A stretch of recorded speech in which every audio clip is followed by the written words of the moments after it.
Hello everybody, welcome back to my channel, The Medieval Reader. So this week's play was King Richard III, and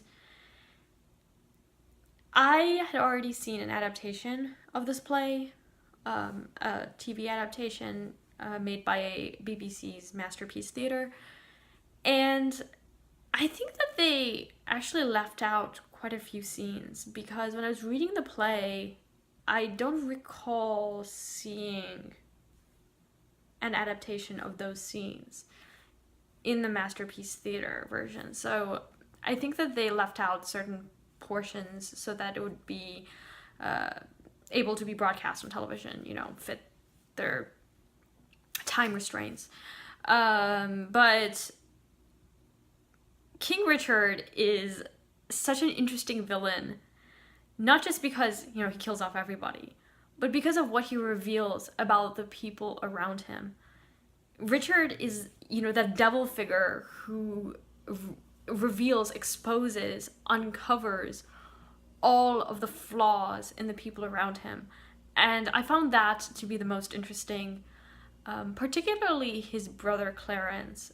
When Clarence is about to be killed in prison and the two murderers come in, he knows that they're going to kill him. And he's like, aren't you afraid? Aren't you afraid of, God's judgment on you? And they're like, well, you didn't care when you killed this other person. I don't know English history very well, but he had helped his brother Edward the King to kill his opponents, actually. And that, I think, is one of Margaret's sons, the other one being Anne's husband. And it's interesting, this question of who's the villain.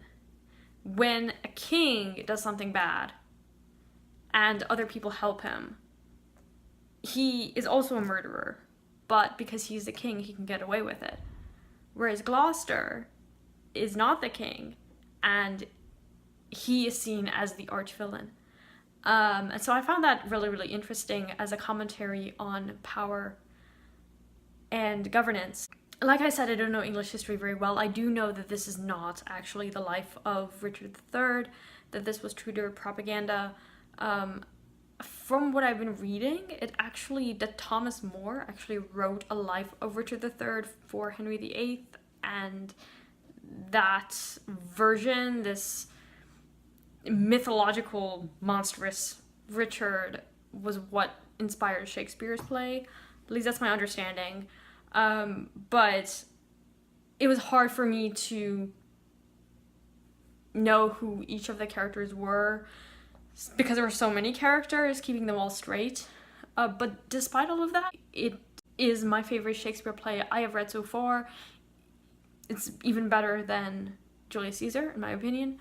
I thought that the poetry was very beautiful, and I thought that the themes I was exploring was quite universal, that I didn't actually have to know the details of the, the Civil War, essentially, that was being fought in this story, that this play felt much more universal. How people can fall, for King Richard, it was just amazing. And I mean, it's probably partially because the characters just, these Anne and Elizabeth, for example, who just decide, okay, yeah, I will, in Anne's case, she marries King Richard even though he killed her husband, or Elizabeth, whose sons were killed by Richard, and then she allows her daughter to marry Richard.